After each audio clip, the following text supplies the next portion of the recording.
You guys it seems like you're inseparable. You've done so much work together. You've known each other how long? Oh, 13 years or so, probably. I mean, at this point. Yeah, we've known of each other for probably 20 years, but we're friends, 13, 14 years ago. Did you meet on Supernatural?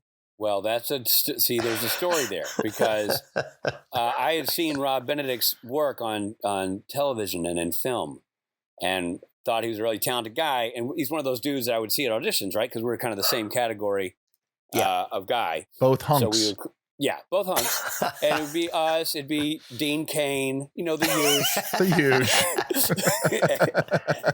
And so we're I'd cross Bobo's path a lot. And I'm one of those dudes, and Rob knows this about me. If I liked you in something, there's no ego. I will walk up and be like, God, just watch an episode of TV you're on. You just knocked the socks like that. Out of it. I do that too, all the time. Yeah, and some actors are I like that guy, but I don't want to show my hand. Yeah. I don't want to say that I liked it, because then, next time we're in the audition room, he'll think he's got me, and I play mind game. He's got me. So he'll think I'm soft. So I saw Bobo a couple of times where I was like, oh man, I'm a big fan. And the joke is, and it's obviously been blown up over time for a comedic effect, but in truth, Rob would forget that we had met. So I would go up to him like, Rob Benedict, Rich Speight, saw you in blah, blah, blah. Man, that was just great. Oh, thanks, man, thanks. Yeah, no, seriously, really good. Yeah, thanks, buddy, thanks. And, on our merry way we go. Then I go to a pilot taping a buddy of mine wrote, and there's Rob as one of the regulars. And I come down afterwards and I'm like, Rob Benedict, oh my God, Rich Speight, look at you. Yeah, thanks, man. Then after 2, it became I ran into him Halloween. Well, we were doing Supernatural. We were overlapping. We were not working in the same episodes, but I would see Rob, he was on the call sheet for the next episode. So we'd overlap. And we'd overlap in the apartment. I remember Rob Benedict's moving in here after I leave. So I'd leave a funny outgoing message this is Rob Benedict's apartment. You've reached me. I'm in the shower. It could be hours. I'll call you back. It was back before we had everybody. We actually had landlines in the apartments. Somebody shut their dog up. No, it's Luna barks. Luna barks at friendlies. Cuddles up to the enemy. Barks at friendlies. I almost yelled at my dog, shut up, but they're not doing anything. Nah, it's fine. But so I run into Rob trick-or-treating. He's out with his kids. 2 kids they're cut out of magazines. I'm chasing my kids around, herding them with a rake.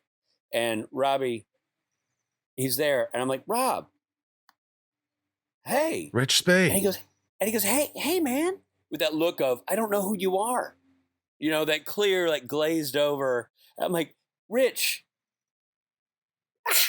Speight, Supernatural, we met a couple times, Supernatural, and he's like, yeah, no, hey, good to see you, buddy. Good, I gotta, go with these better looking kids, but I'll be, thanks for stopping.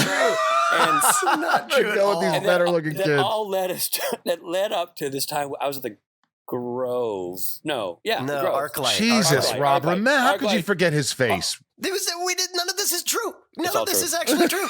This is true. And Rob, you can't dispute this. I go up, I'm out with my special lady friend, my wife, the Machete, and we go up to the bar at the Arclight to have a cocktail before the screening. And if you know that area, it's a small, slender bar area and a couple of cocktail tables.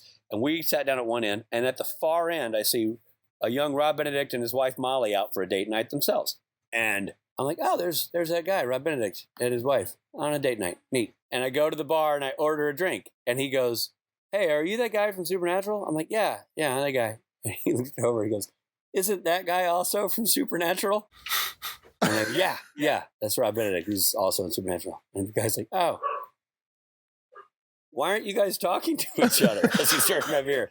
I'm like, he never remembers me, man. I'm done. Please say he came up to you. Please. I didn't see him.